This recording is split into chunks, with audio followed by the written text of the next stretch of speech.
Bien, estamos en esta tercera clase del curso de redacción.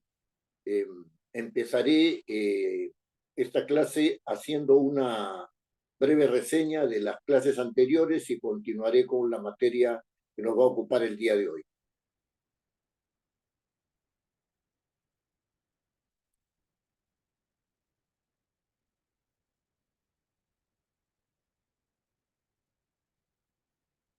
¿Pueden ver bien el PPT?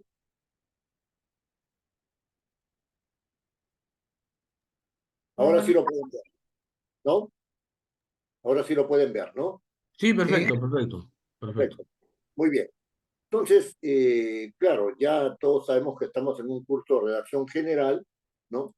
En la primera clase, básicamente, hemos tratado de referir a la redacción como un producto comunicativo, ¿no? Y vengo insistiendo fuertemente en esto porque si ustedes se ubican en la comunicación, ¿no es cierto?, en un circuito comunicativo, ¿no?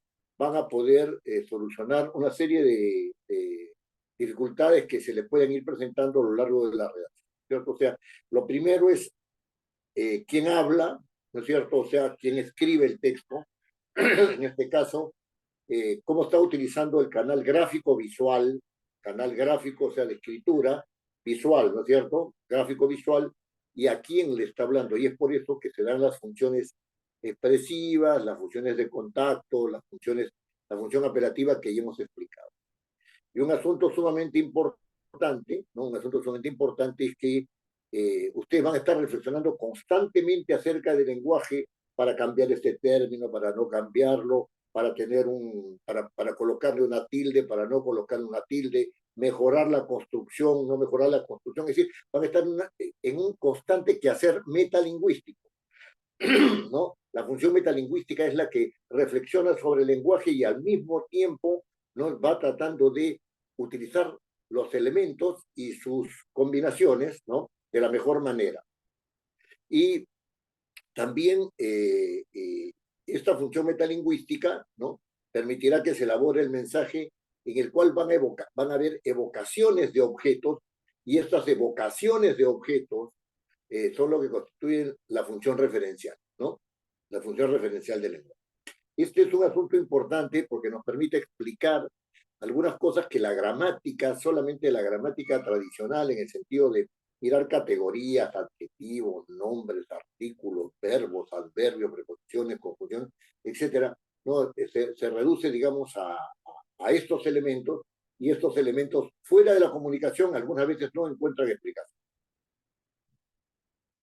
Una de las ideas también importantes que yo creo que debemos tener siempre en cuenta es que eh, la codificación de mensajes, es decir, utilizar los elementos del código, ¿no? Esto se le llama la codificación del mensaje, no solamente tiene que ver con estos elementos que se pueden escoger y que son de carácter lingüístico, ¿no?, que son elementos referidos al mundo sonoro, que en el caso del lenguaje escrito son las grafías, ¿no es cierto?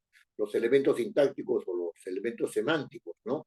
Se pueden seleccionar y combinar, efectivamente, pero en eso mismo código, están los elementos sociales y culturales que son necesarios para el mensaje. Si estos elementos sociales y culturales no estuvieran en un código, ¿no es cierto?, acompañando al código lingüístico, no sería posible elaborar el mensaje, ¿no? Entonces, hay reglas que son de combinación sonora, hay reglas que son de combinación sintáctica, hay otras reglas que son de combinación semántica, ¿no? Pero a esas siempre van a ir a unas reglas sociales y culturales. Todas estas son reglas sociocomunicativas, ¿no? Sociocomunicativas. Muy bien.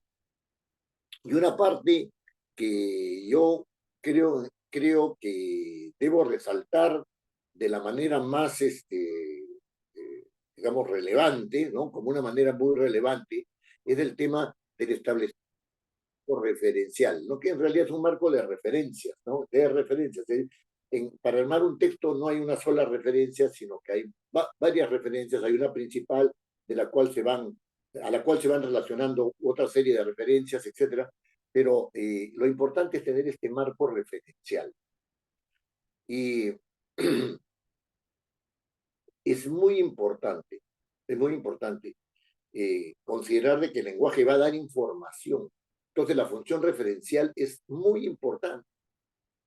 Y cuando uno establece un marco de referencia, no es lo mismo que establecer el marco temático. No es lo mismo que establecer el marco temático. Las referencias, como ya tienen experiencia los que han elaborado su, su idea de qué cosa van a, a desarrollar como texto, ¿no? Eh, el marco referencial es sumamente amplio y está sujeto para los fines de la redacción a un proceso de delimitación. Una vez que se ha delimitado bien el marco referencial, este marco de referencias, ¿no? Se puede hablar de un marco temático, ¿no? Y entonces ese marco temático, ¿cierto? Es el que tiene que ser desarrollado. Ahora, algunos de los que ya, a la gran mayoría, de los que ya me han enviado digamos, su tema, ¿no? Perdón, su marco referencial general, ¿no? Algunos de ellos ya han, o muchos de ellos han logrado ya ir circunscribiendo, delimitando su marco de referencia, ¿no? Y están arribando a un marco propiamente temático, a un marco propiamente temático. Ahora, ese marco temático, ese marco temático también tiene que ser objeto de trabajo. Claro, ya tenemos circunscrito el marco referencial y lo hemos convertido en un marco temático. Un marco temático. Es decir, nuestra referencia ya está circunscrita, está delimitada. Y entonces, una vez que está delimitada, podemos empezar a desarrollar. Esto no quiere decir, como ustedes también experimentarán a lo largo de su redacción, de la redacción de su texto, no quiere decir que ya el tema está ya totalmente definido. Porque cuando ustedes empiezan a desarrollar, tienen que tener algunos ítems, ¿no es cierto?, de desarrollo, algunos ítems de desarrollo. Esta idea primero, esta idea después, esta idea después, ¿no es cierto? Ah, no, resulta que la última idea debe ir primero. No, la última idea debe ir después. Ah, no, a todas estas ideas tengo que hacerles una pequeña introducción, etcétera. Eso puede llegar a conducir a que el marco de referencia se vaya afinando. Eso también eh, eh, no solamente implica que el marco de referencia se afine, sino que el tema vaya delimitándose. Este es un proceso constante, es un proceso constante, ¿ya? Vaya delimitándose. Y se van a dar cuenta de que al final, ¿no? El marco referencial con que habían empezado y el tema no son exactamente lo que acaban de desarrollar, ¿no? Y ahí hay un asunto con el título, no es cierto, con el título del texto. Hay un asunto con el título del texto. El título del texto siempre se debe colocar al final, nunca se debe colocar al principio. Al principio tenemos un marco temático, ¿no?, que ha sido resultado de nuestra delimitación del marco referencial. ¿Ya? Muy bien. Hemos también establecido, y lo digo de manera rápida, ¿no?, cómo delimitar el marco referencial. Cómo delimitar. Entonces, generalmente, en términos básicos, o sea, en la base del tratamiento del lenguaje, hay lo que se llama el nombre que nos permite evocar los objetos, ¿cierto? Y hay es decir, nos permite evocar los objetos significa que con ese nombre se hace la referencia al objeto, ¿cierto? Es el núcleo de la referencia, y tenemos un comentario que está a través del verbo, ¿no?, que se da a través del verbo. Esto nos mete en el mundo, el nombre nos mete en el mundo de los objetos, el verbo nos mete en el mundo del tiempo, y la relación entre ellos da razón de una concordancia nominal, perdón, de una concordancia oracional. Los modificadores del nombre dan razón de una concordancia nominal. la relación entre el núcleo del referente y el núcleo del comentario nos dan una referencia, nos dan una concordancia, perdón, oracional, ¿no? También hemos dicho que hay que tener muy en cuenta que las palabras, hay dos tipos de palabras, unas palabras que admiten variación y las otras palabras que no admiten variación. Las que admiten variación son las que están en relación con el nombre, ¿cierto? O sea, el artículo y el adjetivo. El nombre, el artículo y el adjetivo. El verbo también variación, ¿cierto? Pero ni las preposiciones, ni las conjunciones, ni los adverbios admiten variación. En este aspecto tengo que decir que los adverbios que son modificadores del verbo, toda palabra que modifica el verbo es un adverbio, ¿ya? Toda palabra que modifica el verbo es un adverbio. En algunas veces admite ciertas variaciones, ¿no? Esa es una tendencia que ya viene de largo tiempo, ¿no? En el castellano. Y después de haber desarrollado estos puntos, ¿no? Hemos hablado acerca de las oraciones, ¿no? Que son en realidad la estructura, que son el elemento básico del mensaje, ¿no es cierto? Los mensajes están compuestos por oraciones, ¿no? Y entonces hay una parte de la oración que ya de la cual he venido hablando, que está dada por el núcleo, ¿no es cierto?, nominal, ¿no?, que es el nombre, y que ese nombre es objeto de un comentario que tiene por núcleo el verbo, ¿no? Y entonces allí es donde se produce la oración, en esa relación entre la referencia y el comentario que se hace de esa referencia, ¿no? Un tema que a mí me parece que se debe tener muy en cuenta es el tema relacionado con el aspecto semántico, es decir, del significado de las palabras, ¿no? Porque las oraciones pueden estar muy bien construidas, pero sus relaciones de significado, ¿no? De lo semántico, ¿no? Sus relaciones de significado hacen que sean, estén bien conformadas o que no estén bien conformadas, que sean aceptables o que no sean aceptables, ¿no? Y al mismo tiempo puede darse una relación entre los significados de las palabras en una estructura oracional, ¿no es cierto?, que hagan que la oración esté, digamos, vacía de significado. Yo le ponía el ejemplo de los elefantes fuman teteras, ¿no? Este ejemplo de los elefantes fuman teteras es un ejemplo de cómo los significados van vaciándose de contenido, ¿no? Van vaciándose de contenido. Incluso nosotros mismos, muchas veces en nuestro quehacer, vaciamos de contenido, ¿cierto?, los significados. Por ejemplo, si una persona dice muchas gracias, ¿no? Sencillamente ahora está agradeciendo, ¿no? En el contenido, por ejemplo, en la colonia, ¿no? Muchas gracias, te dé Dios por esto, ¿no?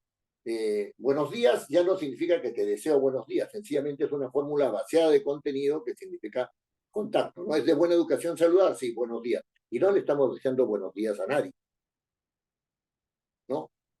Eh, hay ejemplos muy claros de estarse vaciando de contenido, ¿no? Por ejemplo, la palabra democracia significa eh,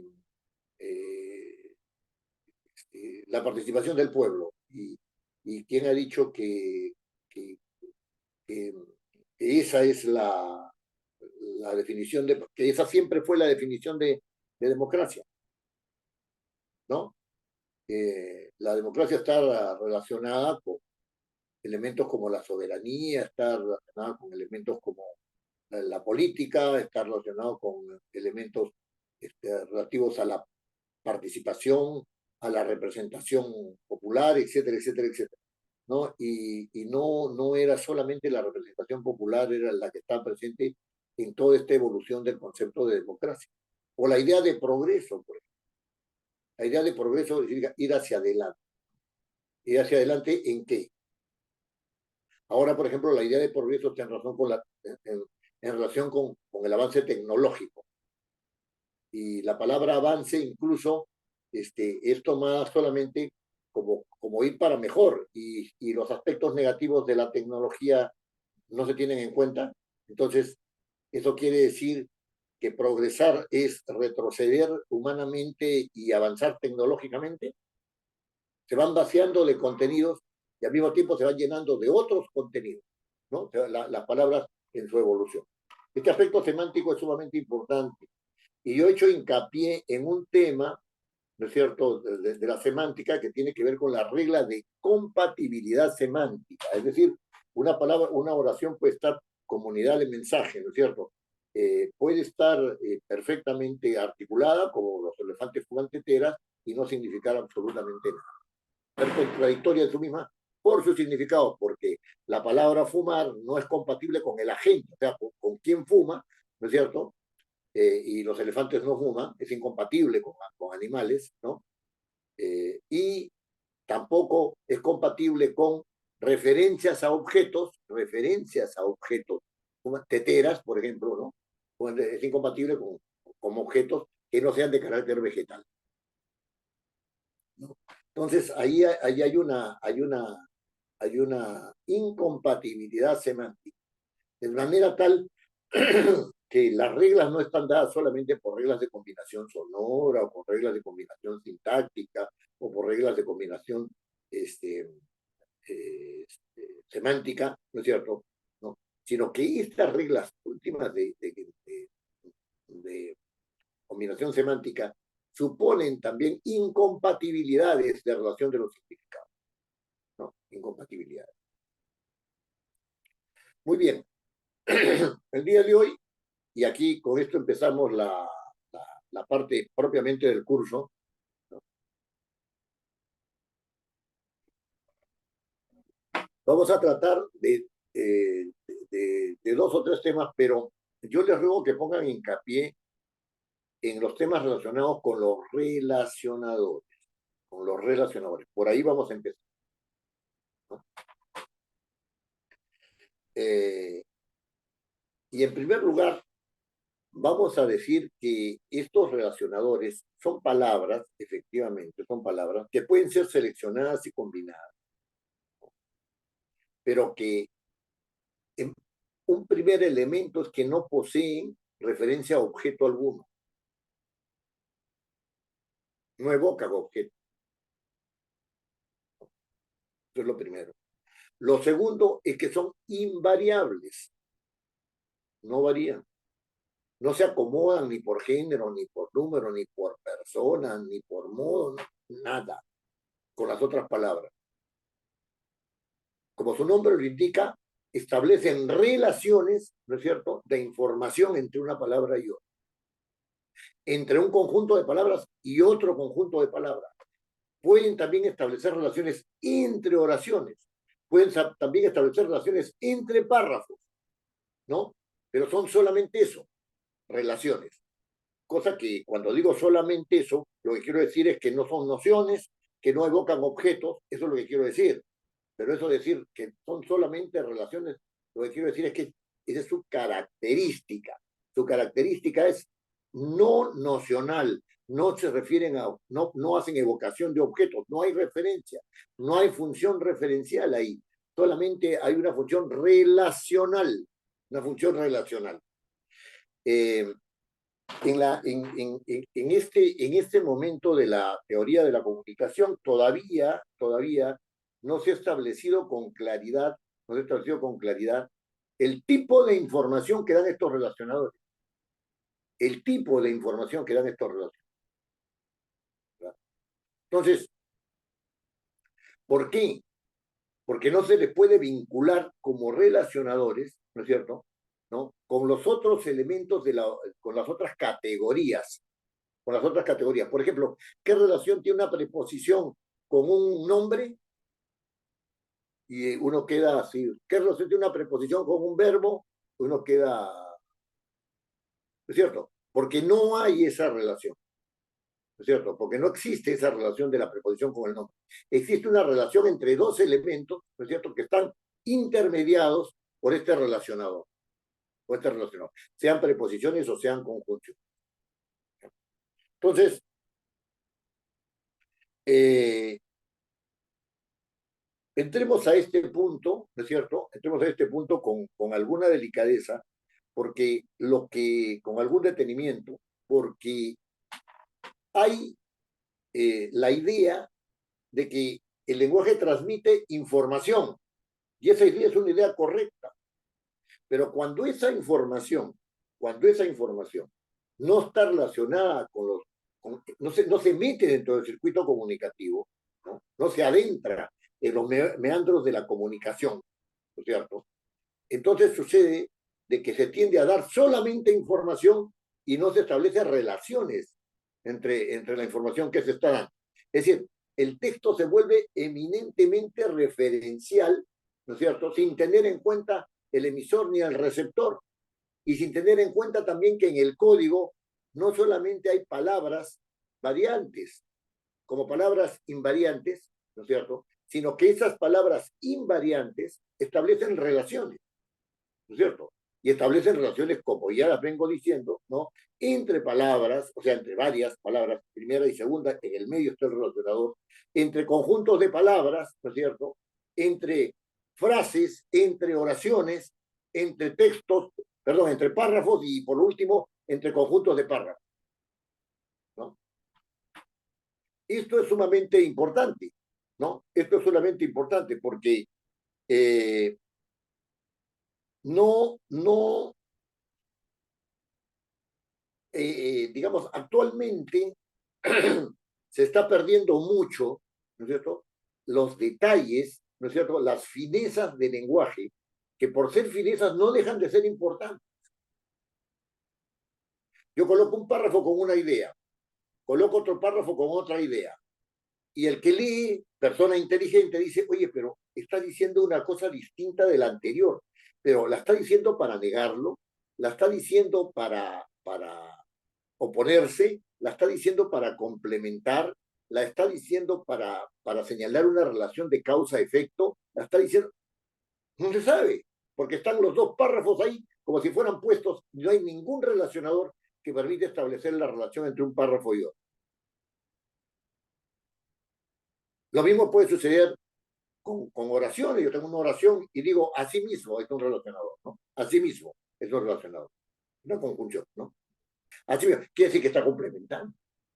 Y si digo por el contrario, quiere decir que se está oponiendo a lo anterior. Y si digo no obstante, quiere decir que lo anterior es un impedimento para lo segundo, ¿no es cierto? Y que lo segundo sí va a ser posible aún cuando eso sea un impedimento, ¿no? Entonces, eso es sumamente importante. Esas relaciones son sumamente importantes y se están perdiendo, y con eso se está perdiendo, ¿no es cierto?, las, no solamente las relaciones, digamos, formales, sino también las causalidades. Las causalidades. Es decir, por ejemplo, vengo de Lima. ¿Ese de qué me indica? Procedencia. Y si digo voy para Lima, ¿no?, puede indicarme varias cosas. Yo estoy en la carretera, ¿no es cierto?, para un carro, ¿no es cierto?, y me dice, voy para Lima. Y entonces, como estoy yo en Ica, le digo, ya pues, puedes hacerme el favor de llevarme, claro, fuimos. Ahí se sobreentiende que el final, el destino es Lima. Pero ¿qué pasa si el que ha subido se baja en, qué sé yo, si estamos en Ica, que se baje sé yo, en, si estamos abajo en Chincha, por ejemplo, va para Lima, sí, allá, en el camino me bajo. ¿Se dan cuenta? Allí, allí hay un tema, ¿no? Hay un tema. Ese para, ¿qué me está indicando? Ese para, ¿qué me está indicando? ¿No? Entonces, esos detalles muy importantes. A ver, toquemos el caso, toquemos el caso de de las preposiciones. Eh, en primer lugar,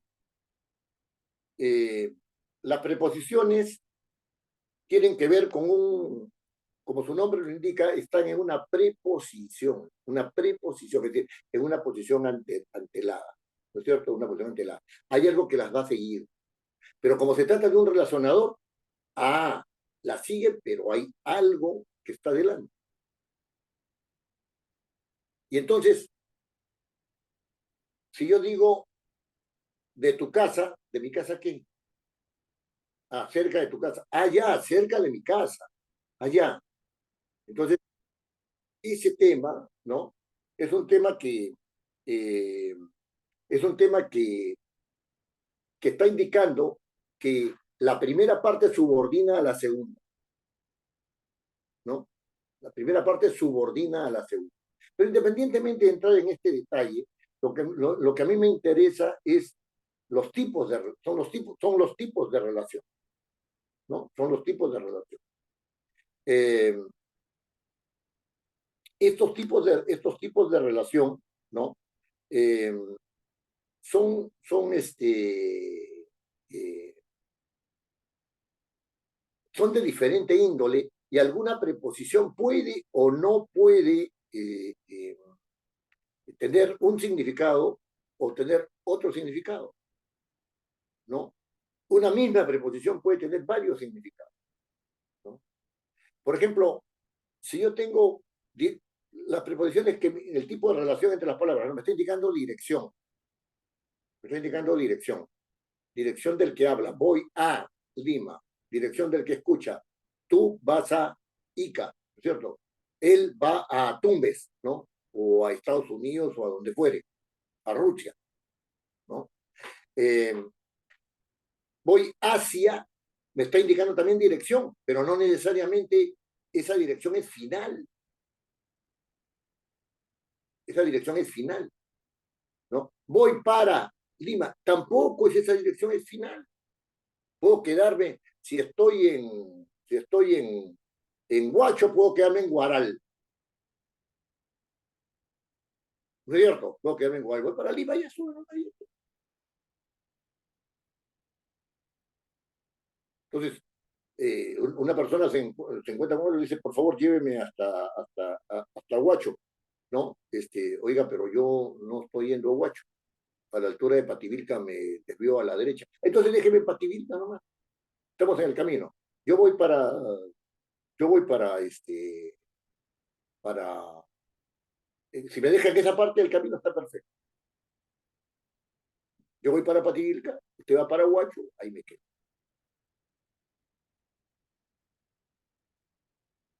Entonces, ese punto, ¿no es cierto? Ese punto, lo que me está indicando es dirección, pero no necesariamente una dirección final. No necesariamente un destino, pero puede ser que esas mismas preposiciones me indiquen sí un destino, porque hoy hasta Lima no hay vuelta que darle, su destino es Lima, ¿no?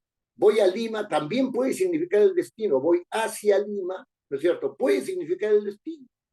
Voy para, ¿no es cierto? Lima también puede significar el destino, ¿no? Pero es una relación. ¿Qué me están indicando? Dirección. ¿Qué me están indicando? Destino. Si yo digo, estoy bajo la cama, ¿no es cierto? Me está indicando que dónde estoy, o sea, en una posición, me está indicando un lugar, ¿no? Estoy con fulano de tal, ¿no es cierto? Eh, me está indicando, perdón, estoy contra la pared, me está indicando lugar, estoy sobre, me está indicando lugar, ¿cierto? Estoy tras, me está indicando lugar, estoy entre esto y lo otro, también me está indicando lugar, ¿no es cierto? Estoy ¿no es cierto? Estoy en tal sitio, me está indicando también lugar. Puede ser que me indique también procedencia.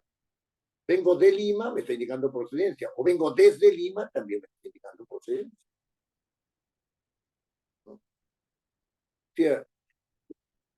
relaciones, ¿no? Este tipo de relaciones son relaciones que no me, vuelvo a insistir en eso, que no me indican objetos de referencia, sino que me establecen relaciones entre palabras, ¿cierto? Relaciones entre palabras, relaciones entre conjuntos de palabras, relaciones entre frases, relaciones entre oraciones, relaciones entre palabras, ¿no?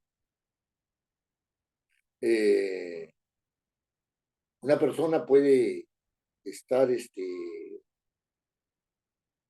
eh, hablando acerca de la palabra, qué sé yo, de la palabra física, ¿no es cierto? Física, y puede decir que, bueno, en Aristóteles, ¿no? De donde viene la palabra física, porque existe physis, ¿no es cierto? En griego antiguo, ¿no? Física, physis significa lo que brota espontáneamente, lo que brota espontáneamente. Y yo digo, y yo empiezo mi párrafo diciendo, desde la época de Aristóteles, la palabra física, desde, ¿cierto? La época de Aristóteles, la palabra física, y pongo entre paréntesis physis, ¿no es cierto? Significaba lo que brota espontáneamente. Ese desde, ¿qué me está indicando? Un tiempo, ¿no? Es como si fuera un lugar cultural, si fuera un lugar cultural. Pongo este ejemplo porque no es una cuestión que tenga que ver solamente con el mundo físico, ¿no? Como ya le decía yo, si los objetos de referencia son solamente objetos no son solamente objetos que tienen que ver con el mundo físico, sino que también tiene que ver con el mundo eh, este, no físico, sino material, ¿no? Sino que también tienen que ver con el mundo del conocimiento, tienen que ver con el mundo de lo conceptual, tienen que ver con el mundo de lo espiritual, etcétera, etcétera, etcétera, ¿no? También pueden haber lugares, ¿no es cierto?, que sean culturales.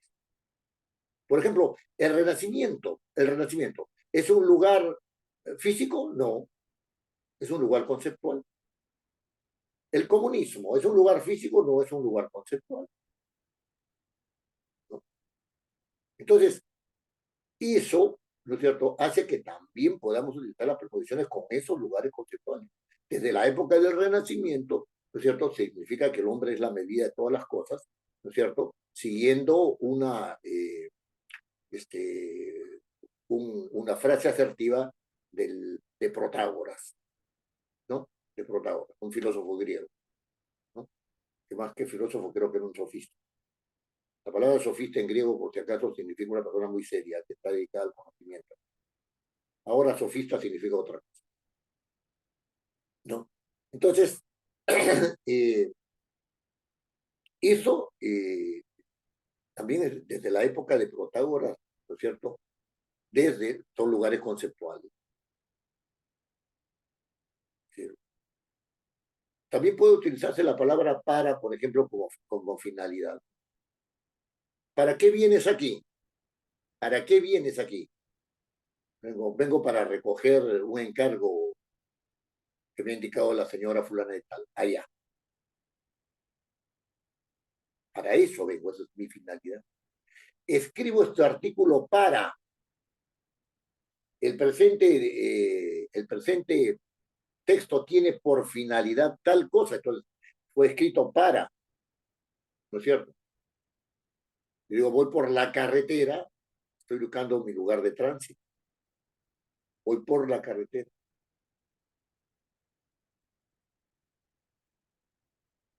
Eh, También puede ser, el por mismo puede indicar causa, lo hizo por envidia, a causa del envidia. Puede indicar ausencia, sí, puede indicar ausencia. Estoy sin dinero, me siento solo sin ti, ¿no?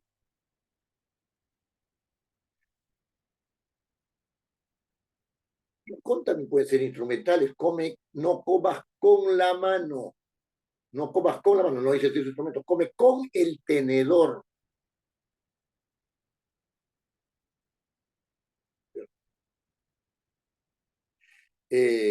También hay compañía, él está con fulano de tal, y está con tal, etcétera, etcétera. Miren, estas relaciones que se dan con las palabras te ubican en el espacio y te ubican en el tiempo. Te ubican en relación con lo que el emisor quiere, con la finalidad que busca, ¿no? Te dice cómo estás tú en relación con el espacio, o sea, si estás recorriendo el espacio, si estás situado en un espacio, si buscas estar situado en otro. Son muy importantes, son muy importantes. Que hay causa y efecto, ¿no es cierto? Que hay causa y efecto, ¿no? Eso también es sumamente importante. O sea, si lo hizo por envidia, la envidia es la causa de lo que ha hecho, ¿no? Entonces, aquí hablar de las preposiciones es hablar de un mundo de relaciones que te ubican de alguna manera en el espacio, en el tiempo, en la causalidad, ¿no es cierto? En el tipo de materia, por ejemplo, yo especifico, ¿no? Esto es de madera, lo otro es de metal, ¿no? Eh, Puedo explicar, los elefantes fuman teteras, ¿no es cierto? Porque puedo decir que el objeto de el fumar, el objeto de el fumar no es, ¿no es cierto? De carácter mineral, sino vegetal, etcétera. Entonces, sobre esto, fíjense, es una cosa bien, es un asunto muy interesante sobre las preposiciones en castellano y en general, me parece a mí, el inglés se ha hecho mucho hincapié en las preposiciones porque muchos significados de verbos dependen del uso de la preposición, ¿no? Putín, putón, etcétera. O sea, dan significados distintos, ¿no? Eh, entonces, una cosa es put in adentro, o put on encima, ¿no es cierto? La preposición es in y on, después del verbo tienen un significado especial, ¿no es cierto? Entonces, hay significados diferenciadores en inglés, pero en castellano se ha hecho poco análisis de las poco análisis de la. Ahora bien, metámonos un poco en el mundo de las conjunciones, ¿ya? O sea, que son otro tipo de relacionados. Fíjense, las preposiciones son 24 o 25. Ustedes se las aprenden de memoria y todos los demás relacionadores son conjunciones. Todos los demás son conjunciones. Y fíjense, las conjunciones se mueven en el mundo lógico,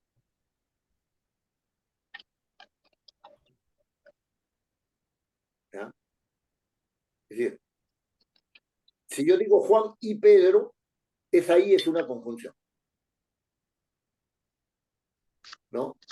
¿Qué tipo de relación me está dando? Es una relación de hilación, ¿no es cierto? Pero si yo digo ni esto ni lo otro, ¿no es cierto? Ni esto ni lo otro, son conjunciones. Lo que me está dando es negación, ¿no? Y hasta una doble negación. Ni esto ni lo otro. Entonces, hay conjunciones también que a nosotros se nos pasan así como de repente, ¿no? Se nos pasan como de repente, ¿no? No creo que lo haga. ¿Por qué no decimos no creo lo haga? Decimos no creo que lo haga. ¿Qué está uniendo ahí la conjunción que? Esa conjunción no tiene significado. No creo que lo haga. ¿Qué está uniendo ahí? ¿Qué está uniendo? Tiene una relación así de hilación, ¿no es cierto? No creo que lo haga. O sea, está hilando dos horas, ¿no? No creo que lo haga. Está uniendo dos oraciones. No creo, yo no creo.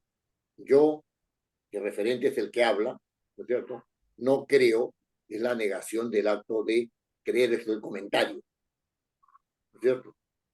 Yo comento que no creo.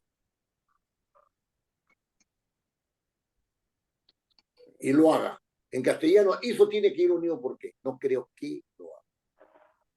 Es una conjunción. Pero hay otro tipo de conjunciones que me están indicando lo adverso.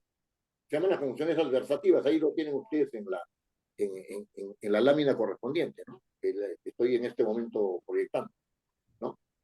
Adversativas. No obstante, ya sabemos que Juan cometió ese error. No obstante, debemos apoyar. ¿Qué está indicando el no obstante? Que no estamos de acuerdo con lo anterior y a pesar de que lo anterior ha ocurrido, debemos realizar una acción determinada. En este caso, debemos apoyar. Eso me está indicando el no obstante. Es decir, cuando yo utilizo la conjunción no obstante, supongo que lo anterior no es aceptado por el emisor. Y sin embargo, ¿no es cierto? O sea, perdón. Y no obstante, a pesar de eso, ¿no es cierto? Vamos a continuar haciendo esta otra cosa, en este caso, apoyar. Ya sabemos que se droga. No obstante, no podemos botarlo de la casa.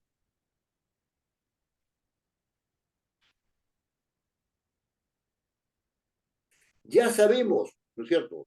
Bueno, mira, no estoy de acuerdo con la presidenta. No obstante, no podemos pedir que se le declare, no podemos pedir la vacancia del cargo de presidente. ¿No? Ese no obstante no es lo mismo, ¿no es cierto? No es lo mismo que sin embargo. No es lo mismo que sin embargo. El sin embargo, lo que me está diciendo a mí es, no es a pesar de, sino estoy diciendo, sin tener en cuenta eso, sin tener en cuenta eso, ¿no es cierto? Más aún yo puedo abundar en lo otro. No necesariamente es algo que se desprende en contra, también puede ser a favor. Y claro está el pero, que siempre indica, oye, esto han dicho, pero yo no lo creo, ¿no? Estoy en contra, ¿no? Esto han dicho, pero es mejor no hacer caso, estoy en contra. Yo puedo también utilizarlo, ahí hay información bien fina que va a inclinar la conducta de las personas en un sentido o en otro. El empero, por ejemplo, el empero, que se utiliza muy poco, tiene mucha relación con el no obstante, ¿no? Mucha relación, mucha similitud con el no obstante. El aunque tiene mucha similitud también con el no obstante. Aunque haya sucedido eso, miremos la cosa de manera positiva. No obstante que ha sucedido eso, miremos la cosa de manera positiva. Vamos a ver el lado positivo de esto, ¿no? Entonces, pero ahí hay esta, la adversatividad, es decir lo contrario tiene matices. Yo puedo también tener una lógica distributiva ya. Bien diga él esto, bien diga lo otro, yo opto por eso. Ya sea así, ya sea así, lo importante para nosotros es tal cosa. O tú haces eso o tú haces lo otro. Perfecto. ¿No? Es como si estuviera distribuyendo, ¿no es cierto? Distribuyendo. Eso la gramática de la Real Academia le llaman las conjunciones distributivas. Ahora, también hay confusiones que son disyuntivas, es decir, o esto o lo otro, ¿no? O esto o lo otro. Pero ahí hay que distinguir bien si es que se trata de una exclusión fuerte o una exclusión débil, ¿no? Si yo digo, o cantas o bailas, es evidente que es una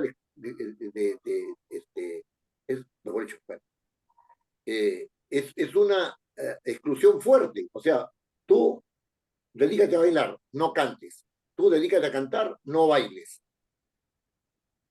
¿no? La otra persona puede decir, yo puedo cantar y bailar.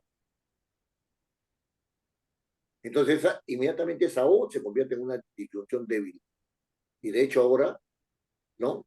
Los, los, los, que, los intérpretes tienden también a ser danzantes, ¿no? Tienden también a ser danzantes. Ahora, hay algunas conjunciones que son explicativas, sí, hay algunas. Cuando yo digo, hago una afirmación y digo, es decir, voy a dar una explicación. O sea, voy a dar una explicación, ¿cierto? Esto es, voy a dar una explicación, etcétera, ¿no? Entonces, fíjense que estamos, tanto en las preposiciones como en las conjunciones, estamos en el mundo de la lógica y cada vez más nos estamos convirtiendo, ¿no?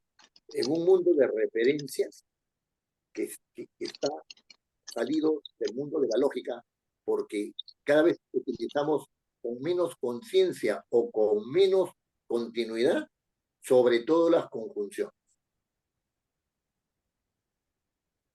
sobre todo las conjunciones. ¿Por qué, por qué sucede eso? ¿Por qué sucede eso? Bueno, ha bajado el hábito de la lectura, ha bajado el hábito de dedicación del tiempo a la reflexión, etcétera.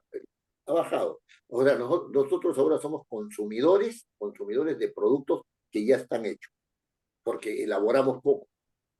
Por eso es que yo en la primera clase los felicitaba de haber venido a este curso, porque este es un curso donde se tiene que elaborar, donde la propia persona tiene que elaborar su producto. Es un producto lingüístico, pero lo tiene que elaborar la propia persona.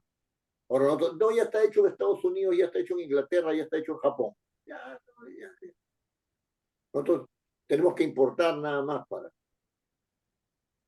y siempre nos dan lo importado, ¿no es cierto? Perdón, siempre importamos, ¿no? Lo que ellos ya tienen como desechado, ¿no? Por lo menos parcialmente, ¿no? Entonces, nuestro espíritu creativo no está aparejado, ¿no es cierto? Con una reflexión, y esa reflexión y la ausencia de reflexión es que no nos dedicamos a hacer productos, sino que nos dedicamos a consumir productos. Cuando uno se mete en la composición lingüística, está haciendo una contraofensiva contra contra el uso de lo producido y está empezando a prácticamente. Y el lenguaje tiene muchas consecuencias, digamos, en la producción de los otros tipos, ¿no? Les cuento un caso, ¿no? Este, bueno, no tiene que ver con las preposiciones y las conjunciones, sino con los nombres, ¿no? Había en una fábrica una poza, ¿no? Y había un letrero que decía agua. Entonces un día uno de los obreros salió de su lugar de trabajo, el intermedio, se prendió un cigarro y empezó a fumar. Y como decía agua, tiró el pucho al agua, ¿no? Y se produjo un incendio. Ahí la referencia estaba mal. Se había evocado un objeto que apagaba incendios y no se había evocado un objeto, ¿no es cierto?, que estaba contaminado con elementos que podían ser altamente combustibles. Ahí la referencia está. Hubieran puesto pozas de agua contaminada, la hubiera sido, esa especificación de agua contaminada hubiera sido hubiera ocasionado una actitud en las personas totalmente distinta. No, nadie se le hubiera ocurrido echar un cigarro ahí, un cigarro sin apagar, ¿cierto? Entonces, esta idea de las preposiciones y de las conjunciones relacionadas con los nombres, ¿cierto? Y relacionadas con los comentarios a estos nombres, ¿no? Eh, son los que producen afinamientos en los mensajes que inducen a conductas, ¿cierto?, que sean determinadas, determinadas positivas o negativas. Toma de Lima es un eslogan. No hay que reflexionar mucho, vamos a tomar Lima. ¿Sí? Si uno se pone a pensar en qué cosa significa la preposición de, dice, toma de Lima. O sea que vamos a ir a tomar Lima. Ah, entonces Lima será como Cusco, pues será como Puno, ¿no? No tomamos. Y se encuentran con que está haciendo manifestaciones en el centro de Lima, un poco en Miraflores, otro poco en, en el cono norte, ¿no es cierto? Y la ciudad se les vuelve enorme. Entonces, esa especificación ahí, por ejemplo, de Lima, es sumamente importante. Muy bien. Ahora vamos a pasar a ver el tema de los tipos de mensajes, es decir, de estas oraciones, ¿no es cierto? De estas oraciones. Y ya no tienen solamente una referencia, no tienen una referencia y un comentario, que son unas oraciones simples, sino vamos a ver cómo se dan las oraciones compuestas, ¿no? Las oraciones compuestas. El texto empieza a ser compuesto. Juan y Pedro iban a la playa, ¿cierto? Todos los días de la semana. Ahora han pasado 25 años y solamente pueden ir una vez al mes, ¿no? La edad los ha ganado. ¿Cuántas oraciones hay? ¿No? Ya se está tratando de conformar el pacto. Ahora, las relaciones entre las oraciones, estas unidades de mensaje, las relaciones entre las oraciones, son relaciones que también implican un acercamiento lógico al tratamiento de los mensajes. Una oración se relaciona con otra con algún criterio lógico. No se relaciona así nomás porque así. Por ejemplo, yo tengo una oración como simple, ¿no? El perro ladra, ¿no? Y después tengo otra oración como nosotros tenemos miedo. Yo la relaciono. El perro ladra, punto, nosotros tenemos miedo. Punto. ¿Qué relación he hecho? Una relación donde sencillamente he juntado dos oraciones sin ningún relación. Esta oración, el perro ladra, está unida por un punto a otra oración.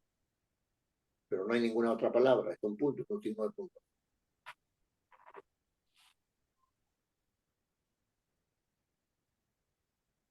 Cuando nosotros decimos el perro ladra y nosotros tenemos miedo, estoy uniendo esas dos oraciones, ¿no? Por una conjunción. Y una conjunción.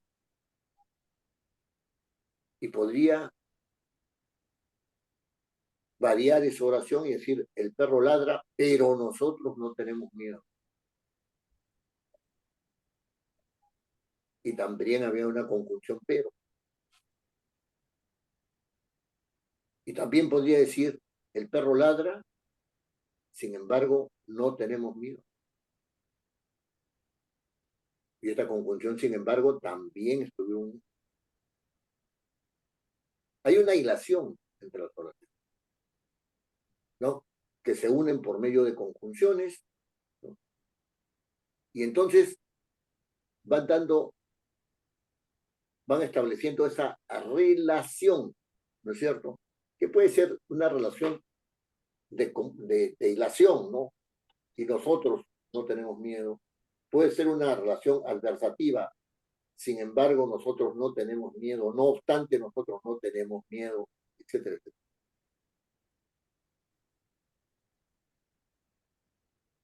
Entonces, allí hay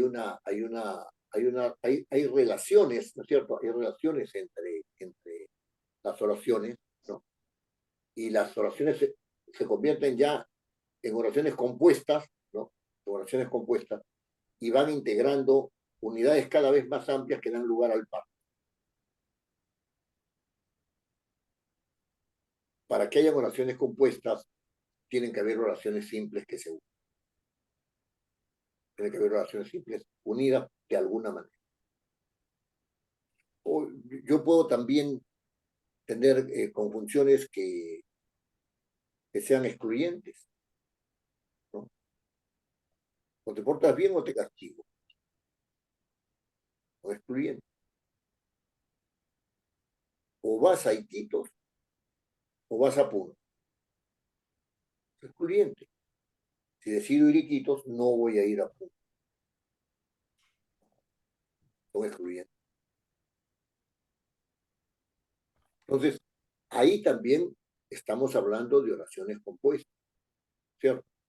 Pero cuál es la lógica? La lógica es una lógica de exclusión. Ya no significa que hay complementariedad, sino que hay exclusión.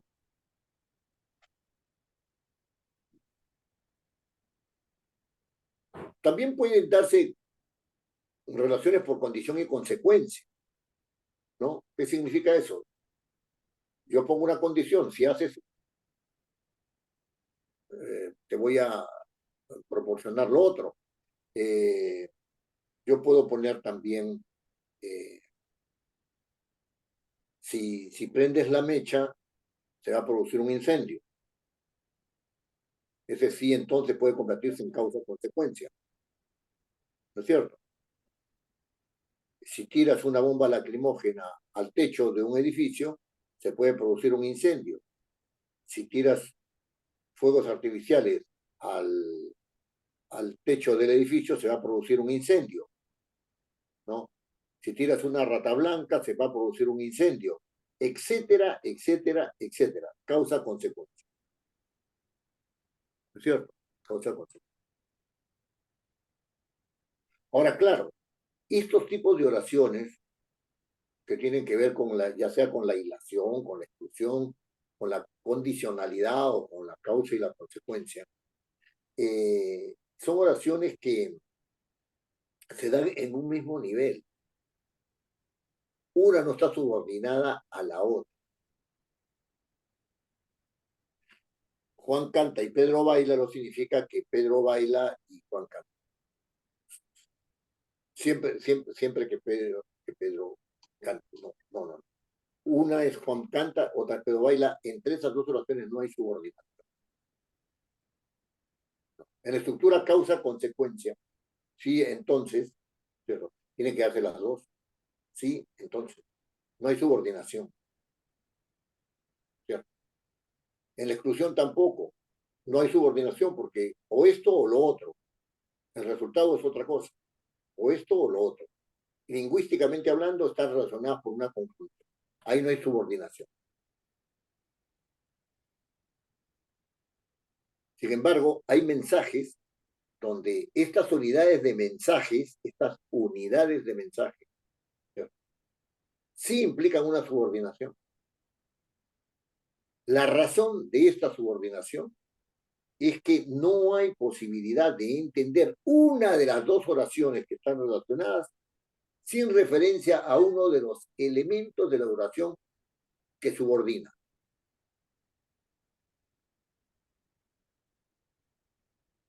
Pongamos el siguiente ejemplo.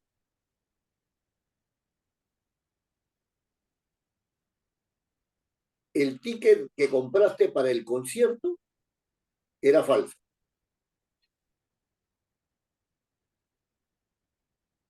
El ticket que compraste para el concierto era falso. Si yo analizo esta oración compuesta, me voy dando cuenta que los comentarios, me voy dando cuenta que es compuesta porque los comentarios, los núcleos de los comentarios son diferentes. Fíjense, el ticket que compraste, compraste tú. Entonces el otro es falso, es. Entonces tengo dos verbos conjugados acá, que son el núcleo, ¿no es cierto?, del comentario. Entonces ahí tiene que haber dos oraciones distintas. Entonces digo, el ticket es falso. Correcto. Hay concordancia. El ticket, tercera persona, con es, tercera persona. ¿Cierto? Muy bien. Singular, singular. Perfecto. Esa concordancia está muy bien. No puedo hacer la concordancia del ticket con compraste. No tiene sentido. El ticket compraste. El que compraste es otra oración. Tú compraste qué, ¿no es cierto? Ese qué se está refiriendo al ticket. Tú compraste el ticket. Y en consecuencia, ya en la oración compuesta misma, yo digo, el ticket que compraste, ¿no es cierto?, es falso. ¿Cuál es la oración subordinante? El ticket es falso. La oración subordinada es que compraste, porque ese que no se entiende sin referencia al ticket. No se entendería. Entonces, ese que en este caso es un pronombre, ¿no?, está reemplazando al ticket. Tú compraste el ticket que compraste, ¿no? Y esa es una oración subordinada. Ese que compraste, tú compraste ese que, el ticket, ¿no?, es una oración subordinada porque no puede ser entendida sin la oración subordinada. Ese que no puede ser entendido sin referencia a el ticket.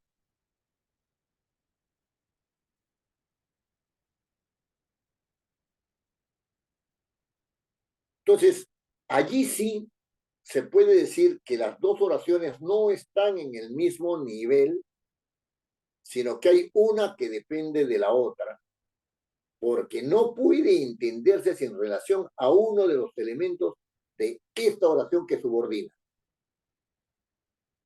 No puede entenderse. Allí hay una subordinación. De todos estos tipos de oraciones, que, bueno, aquí estamos hablando de una caracterización de las oraciones, digamos, por su tipo relacionador, ¿no es cierto? No estamos hablando de las oraciones por su función, por ejemplo, las oraciones exclamativas, interrogativas, admirativas, etcétera, etcétera. Eso tiene que ver con la función ¿cómo se llama?, del emisor, ¿no? Acá lo que estamos tratando de ver es cómo se articulan las reglas desde el código mismo.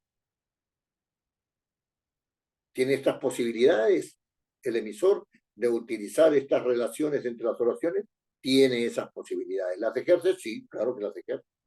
Y las ejerce con frecuencia.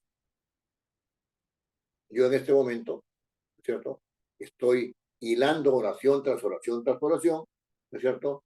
Y estoy dándoles mensajes orales a todos ustedes acerca de cómo se manejan las oraciones.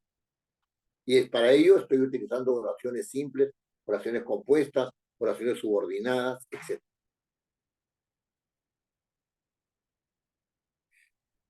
¿Hasta este momento tienen ustedes alguna pregunta que realizar?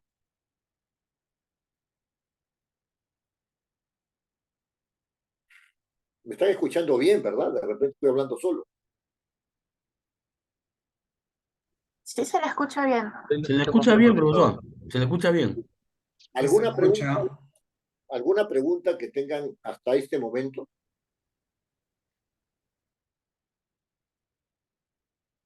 Bien, entonces hacemos 5 minutos de intermedio, ¿ya? Y yo regreso a las 7:26, ¿ya? Y continuamos para la segunda parte de esta clase.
Bien, vamos a continuar entonces con la clase, ¿no? Y yo les había dado una posibilidad de acercamiento a las oraciones como unidades mínimas de mensaje, ¿no? En sus múltiples interrelaciones, ¿no? O sea, puede darse una relación por hilación o por exclusión o por relaciones de condición o por subordinación, ¿no? Hay diferentes clasificaciones de las oraciones, ¿no? Hay diferentes clasificaciones. Ahora bien,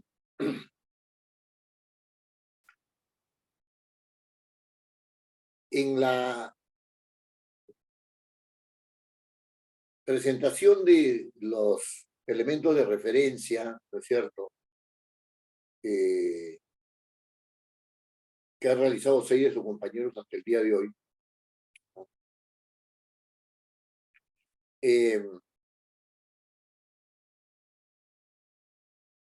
el punto que interesa aquí es el punto que tiene que ver con el estilo. Porque hay algunos que quieren hablar de sí mismos, o sea, de sus experiencias personales, ¿no? Hay otros que quieren contar un cuento, en el sentido literario del término. Hay otros que quieren manejar el asunto de una manera tal que tenga información, ¿no? Y entonces, estas modalidades están haciendo, ¿no es cierto?, que se ponga hincapié sobre algún aspecto, ¿no?, del circuito de la comunicación. Por ejemplo, si una persona desea hablar acerca de su vida, cosa que es perfecta, ¿no es cierto?, va a hacer un texto acerca de su vida. Evidentemente va a tener la mirada centrada en sí mismo. Él va a estar hablando de él mismo o ella va a estar hablando de ella misma, ¿no?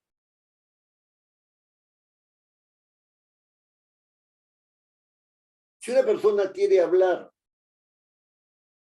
acerca del Código Civil, sobre un aspecto del Código Civil, por ejemplo, la propiedad,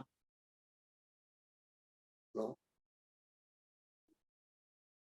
su acercamiento, ¿no?, su acercamiento ya no va a tener como objeto a sí mismo, sino a otro texto, que es el texto del Código Civil. Y entonces ahí el asunto es de privilegio de la función referencial. Si otra persona quiere dar recetas de cómo cocinar, su punto de referencia va a estar en el receptor, porque le tiene que enseñar a cómo cocinar. Acá están los elementos, 1, 2, 3, 4, después tiene que hacer esto. Y está su punto de referencia en el receptor. De esta relación,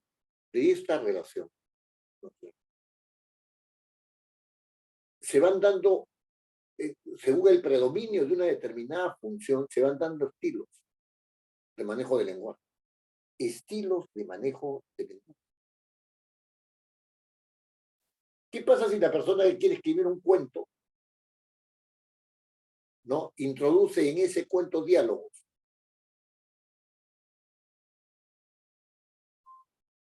Eso, la relación dialógica, o sea, el diálogo, ¿no?, no significa que la persona eh, va a hablar sobre sí mismo y puede hacer hablar a otros.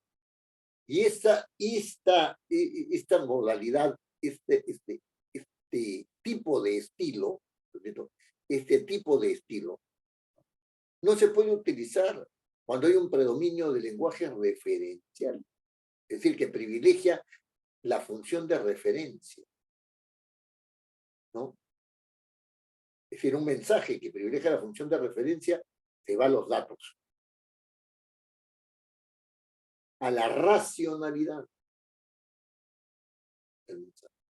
Se fija en un auditorio, ¿no es cierto?, que está en razón de esa racionalidad y privilegia, ¿no es cierto?, esa racionalidad. No quiere decir que la persona no pueda hacer una broma, que la persona no pueda inducir al auditorio por medio de algún recurso, etcétera. No, pero su predominio está en transmisión de conocimiento.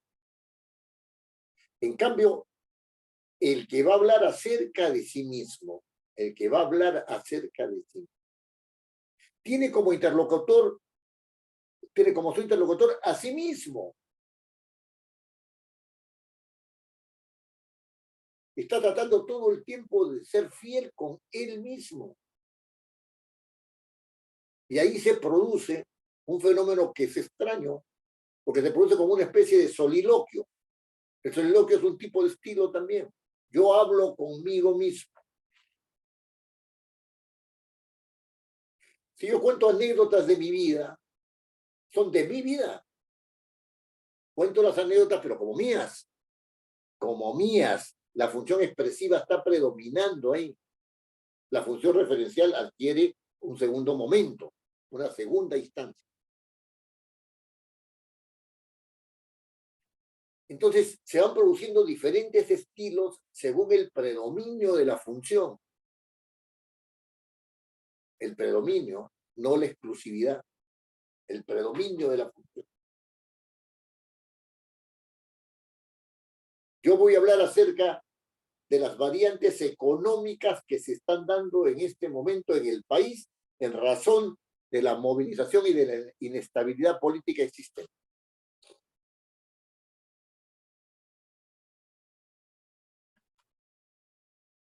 El PBI, el tipo de cambio, ¿cierto? Las inversiones, el monto de las inversiones, la ocupación laboral. Esos son datos. Es predominio clarísimo de la función referencial. Ojo,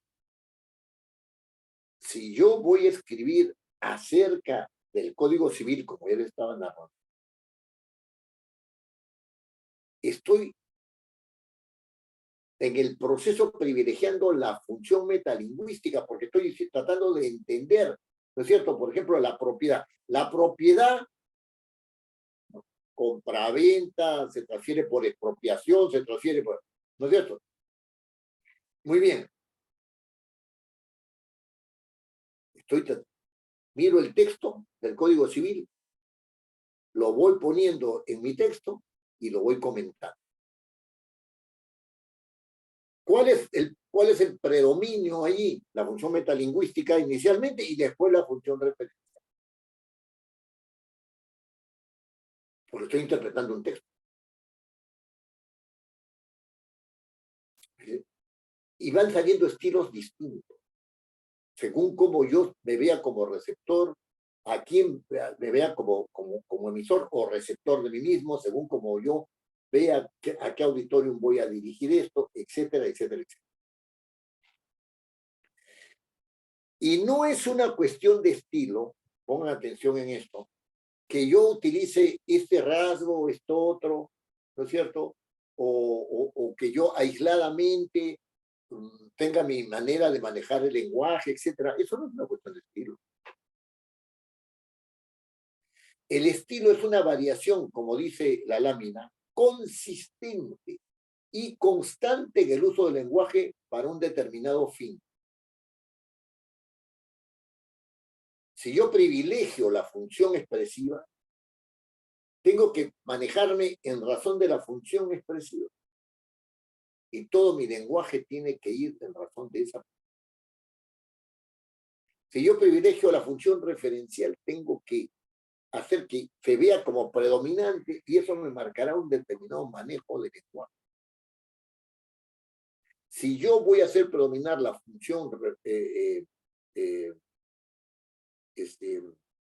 de apelativa, ¿no? De apelación, ¿no?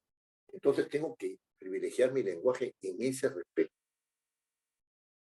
No es que las otras funciones estén negadas, no están negadas, pero hay un predominio.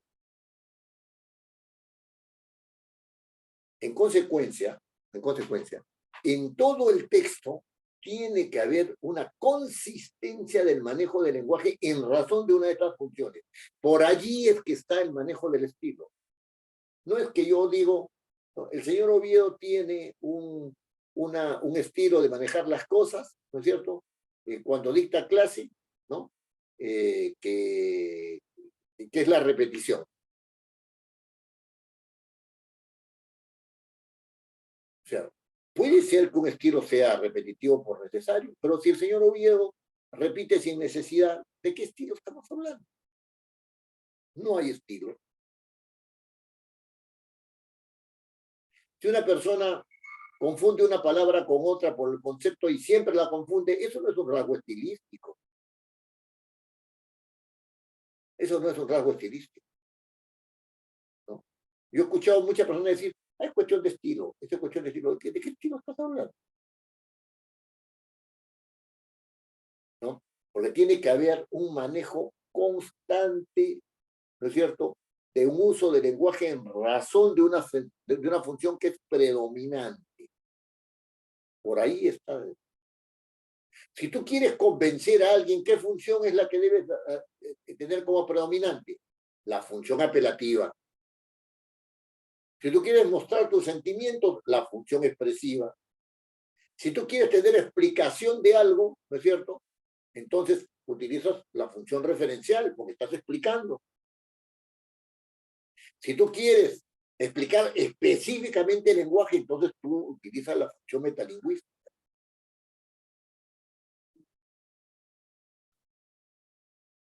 Entonces, allí se puede hablar de un estilo si es que uno maneja en razón de una de estas funciones con consistencia un mismo tipo de lenguaje, ¿no? Un mismo tipo de lenguaje en razón de la función que corresponde. Razón de la función que corresponde.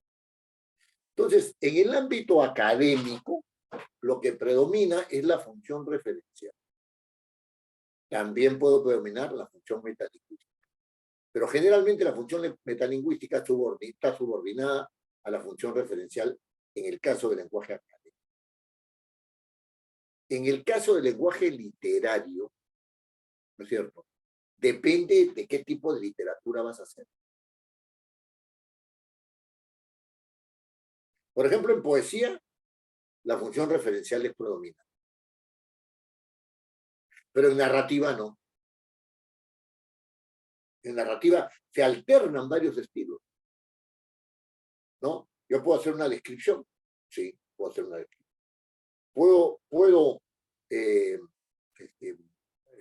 hacer un monólogo interior, puedo hacer un monólogo interior y ese monólogo interior es mi pensamiento respecto de, y le puedo dar una característica claramente emotiva. En los diálogos puedo utilizar, ¿no es cierto?, la ironía, etcétera, etcétera, etcétera, ¿cierto?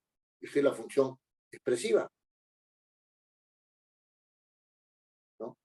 Entonces, allí, ¿no es cierto?, pueden confluir diferentes tipos de estilos en la novela. En el ensayo no. En el ensayo la función predominante es la referencia. Yo trato un tema y ese tema lo desarrollo lógicamente. Esa es la función referencial. Si hay un ensayo, si hago un ensayo sobre el lenguaje y estoy explicando cuáles son las características del castellano y específicamente cuáles son las características del sistema fonético del español, entonces evidentemente la predominante es la función metalingüística y la que le sigue es la función referencial, un ensayo. En el caso del estilo periodístico, ¿no?, uno dice cuál es la pepa, o sea, qué es lo importante, ¿no? ¿Cuál es lo importante? ¿Cuál es lo importante? ¿No? Ese cuál es lo importante es algo que es lo que se tiene que resaltar, ¿no es cierto? Es lo que se tiene que resaltar, ¿no? Lo que tiene que resaltar.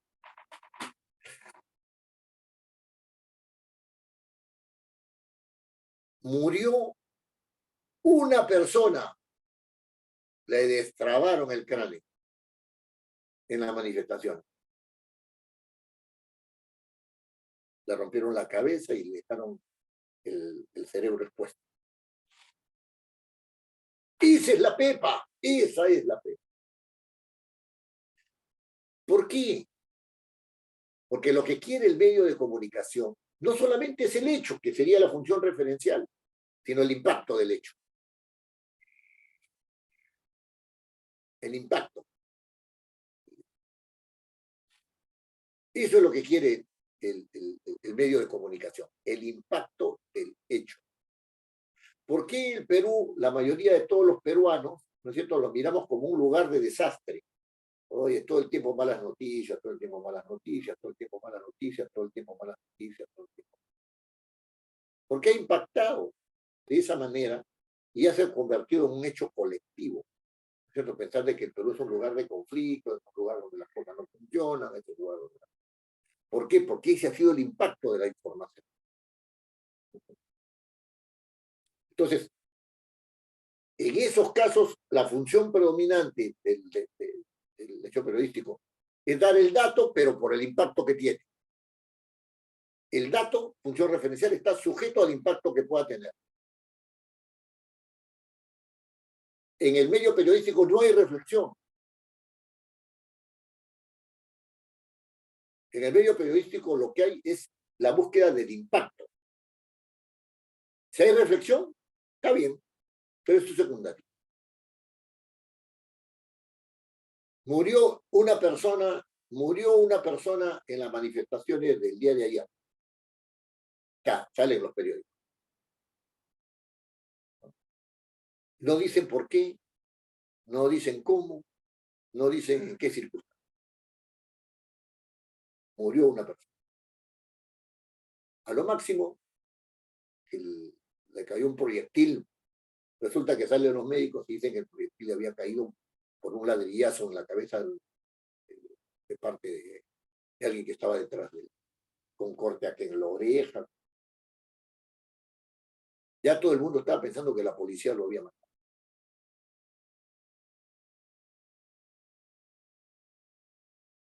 Entonces, ese es el estilo un poco periodístico. En el estilo administrativo, por ejemplo, ¿no? Si ustedes trabajan en un sitio determinado, dice, vamos a ponerle un memorándum, vamos a darle estas indicaciones, vamos a exigir que esto sea así, vamos a exigir que esto sea, ¿no es cierto? Si hay algún reclamo, se procede de esta manera por el efecto de la norma, ¿no?, que tenemos, etcétera, etcétera, etcétera. El estilo administrativo privilegia, evidentemente, la función apelativa, porque trata de encarrilar la conducta de las personas, trata de encarrilar los procedimientos.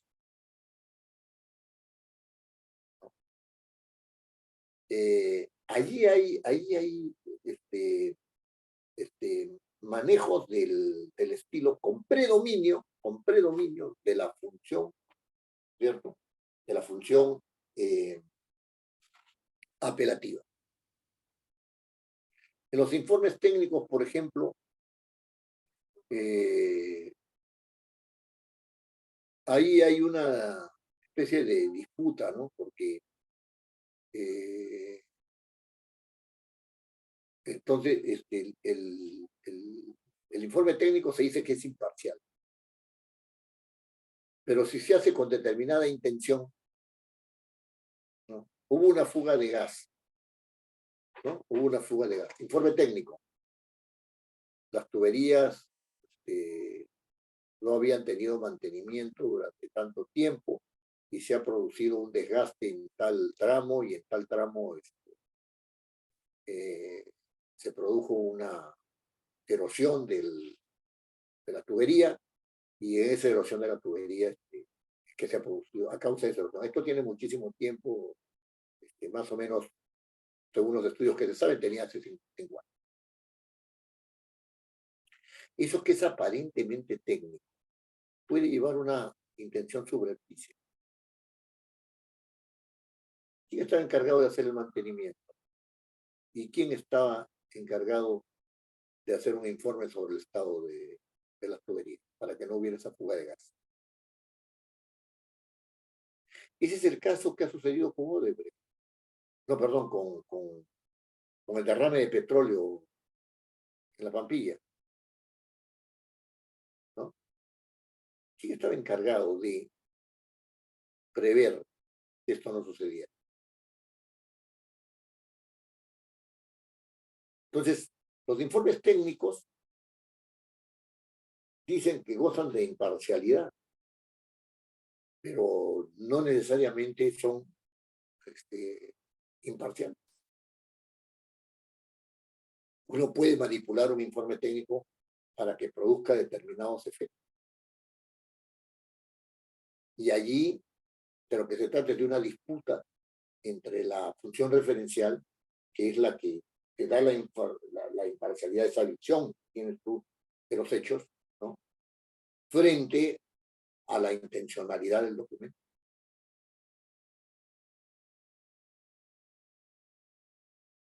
Yo recuerdo haber tenido una experiencia a este respecto, que se las cuento por ser aleccionadora de este caso.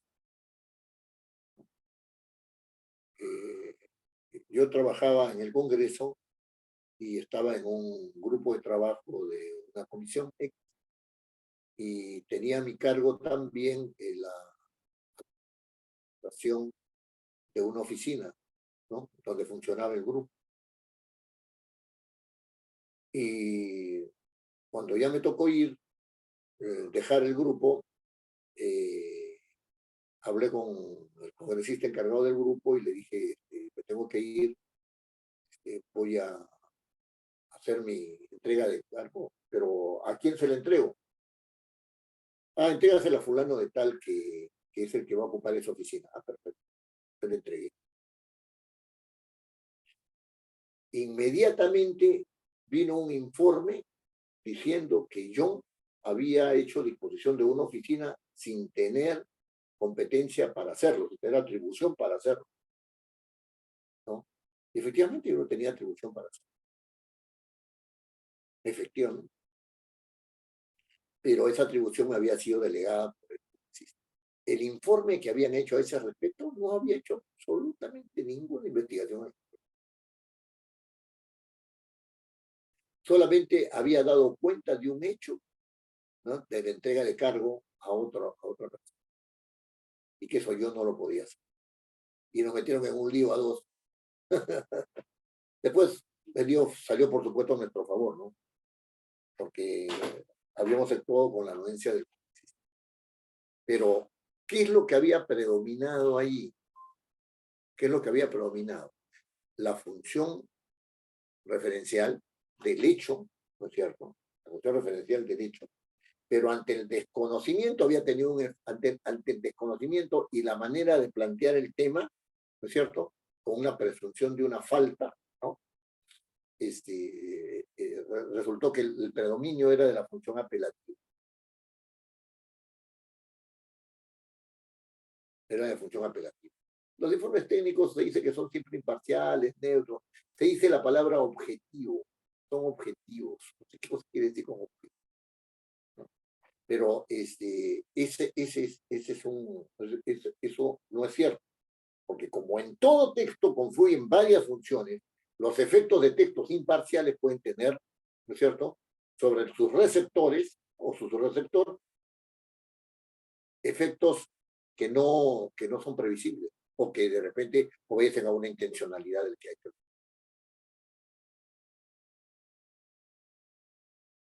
Recuerdo que cuando ejercí algún cargo en el Congreso, tuve que hacer un pedido a este, a la oficina de asesoría jurídica diciendo que se pronunciara sobre unos hechos por los cuales se habían pagado algunos servicios sin que los servicios hubieran sido entregados, sin que los objetos de servicio hubieran sido entregados, porque se había hecho ese pago. Y me respondieron que eso era un asunto de gestión. ¿Cómo hacer un asunto de gestión, ¿no es cierto? Un claro delito de malversación de fondos. ¿Cuál era la intención de la respuesta? Es culpar a quien no había cumplido con hacer que se hubieran entregado los bienes o servicios, ¿no es cierto?, después de que se hubiera pagado. Perdón, antes de que se pagara. Esa fue la intención. Entonces, no es cierto que un informe técnico, jurídico, digamos, técnico administrativo o técnico de obra, ingenieril, etcétera, no lleve una intención determinada. ¿Por qué lleva una intención determinada? Que puede ser positiva o negativa, no estoy acá diciendo que siempre es negativo, ¿no? ¿Por qué? Porque justamente el emisor realiza todo acto lingüístico, todo acto de redacción con una intención determinada, fijándose en el receptor. Siempre es así. Siempre es así. La intención puede ser más sana y producir los efectos terribles. O puede ser una intención terrible y de repente resultar que es sana. Con los efectos benéficos para las personas. Es extraño, ¿no? Pero sí es. Y en cuanto al estilo parlamentario, y esto es una cosa muy poco sabida, ¿no? Hay diferentes maneras de manejar los documentos justamente en razón de las funciones que realiza el Congreso o el Parlamento. Se realiza la función legislativa, hacer un proyecto de ley tiene un estilo determinado. Si realiza la función de control político, hacer, por ejemplo, una acusación constitucional, ¿no es cierto?, o realizar una censura, etcétera, implica que el manejo del estilo en los documentos, ¿no es cierto?, sea determinado. Por ejemplo, en los proyectos de ley lo que predomina es la función referencial. Pero es un asunto complejo, porque tú quieres que esta ley se apruebe, ¿no es cierto?, para que produzca determinados efectos. Entonces, si esa ley se aprueba, ahí está el texto, ¿no es cierto?, eso es lo referencial, ¿no es cierto?, para que produzca efectos, entonces, ¿qué es lo que está predominando? La función apelativa. Y para que se cumpla esa función apelativa, se ha modificado el texto, se ha informado, se ha dicho, se ha pedido la opinión de la comisión competente, se ha ido al pleno, se ha votado, etcétera, etcétera, etcétera. El presidente lo ha observado y toda esa maraña de cosas, ¿no es cierto?, está en razón de lo que está dicho, pero por las consecuencias que puede originar. Función apelativa. Y en tanto, en el ínterin se ha cambiado el texto, se ha modificado, y entonces ahí está la función metida. Y las intencionalidades respecto de si se aprueba de esta manera o no se aprueba de esta manera hacen el predominio de la función expresiva, porque mi intención es que se apruebe de esta manera, mi intención es que se apruebe de la otra, etc. Y ahí hay una correlación, ¿no es cierto?, de intereses, ¿no es cierto?, y de intenciones, ¿no es cierto?, y de impactos. Entonces, el estilo parlamentario también es un estilo que está sujeto a cómo se manejan los textos. Cómo se manejan los textos. Muy bien. Se me ha quedado corto el tiempo, me quedaría corto el tiempo si es que me dedico a las características de una buena redacción y cuáles son los pasos que se tienen que dar, ¿no es cierto?, para entrar más en detalle. Pero no quiero finalizar esta clase sin hacer hincapié en el hecho de que las personas que todavía no me han comunicado cuál es la referencia, o sea, cuál es el tema que presuntamente quisieran tratar, ¿no es cierto?, este marco referencial. ¿no? Ese marco referencial, lo hagan lo más pronto posible. Vuelvo a insistir en que no es un asunto, ¿no? En que no es un asunto que tenga que ver que no tenga que ver con el tiempo de maduración. Los textos, ¿no es cierto? No se, los textos no se escriben una vez y ya están. No, no, no. No es así el asunto, ¿no? Los textos, perdón un ratito acá, los textos tienen que tener un momento de maceración, para decirlo en términos culinarios. Se dejan reposar, después se vuelve sobre el texto, después del tiempo que se cree prudencial, se vuelve sobre el texto y se afina, y se afina, y se afina. No es la primera versión la que van ustedes a dar como definitiva. Y claro, en algún momento hay que decir, hasta acá. Yo creo que el texto ya está bien. No estará perfecto, pero está muy bien el texto. Y seguimos para adelante. Entonces, allí yo los animo a que hagan un esfuerzo y continúen con tu obligación de entregarme el texto para yo realizar los comentarios correspondientes, ¿ya? Ahora, los que han venido el día de hoy, yo los tengo acá registrados, son Yosimar, ¿verdad? ¿Está Yosimar? No la veo ahorita, Yosimar. Pero en fin, en algún momento estuvo.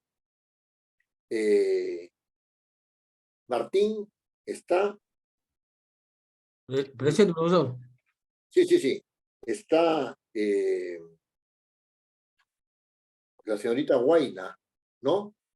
Presente, profesor. Rafael López, Pedro Peña. Presente, Rafael López. Sí. Rafael, Oscar Algorta. Presente, Pedro Peña. Sí, presente. Sí, Pedro Peña, sí. Javier González. Está también Natalie. Presente, doctor, presente. Sí. Jacqueline Guillén.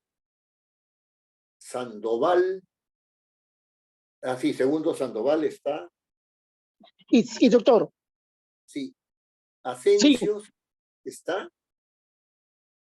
Porque entró y después se fue. Es un problema de eso. La señorita Pérez Romo está. No ha venido. Diana sí está. Y Sí, doctor.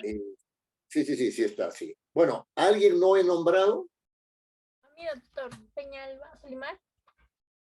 Bella Alba. Sí, Solimar. Solimar, sí, la primerita que nombré, pero no. Ah, Solimar Peña, sí, fue la primera que nombré. Sí, lo que pasa es que no la vi. Bien, ¿tienen alguna pregunta que deseen realizar sobre este asunto o sobre el trabajo que deben realizar? Miren, a partir del día de mañana, pueden hacerme consultas, pero solamente de 9 a 10, porque estoy dictando otro curso también, ¿ya? Entonces, mañana, ya en esta semana va a ser imposible que entre a las 8, pero sí a las 9, de 9 a 10 no hay ningún problema, ¿ya? Me pueden llamar a mi celular o a escribir en el WhatsApp. Muy bien. ¿Quién habla? Pedro Peña Alba. Pedro Peña, pero por supuesto sí está. Si no, ¿cómo? Sí está en el grupo, si no, no podría, voy a revisar en todo caso en el grupo, ¿ya? Yo creo que sí está. Sí, Natalie Chávez no hay ningún problema. ¿Alguien desea hacer alguna pregunta? Natalie, ¿usted desea hacer alguna pregunta?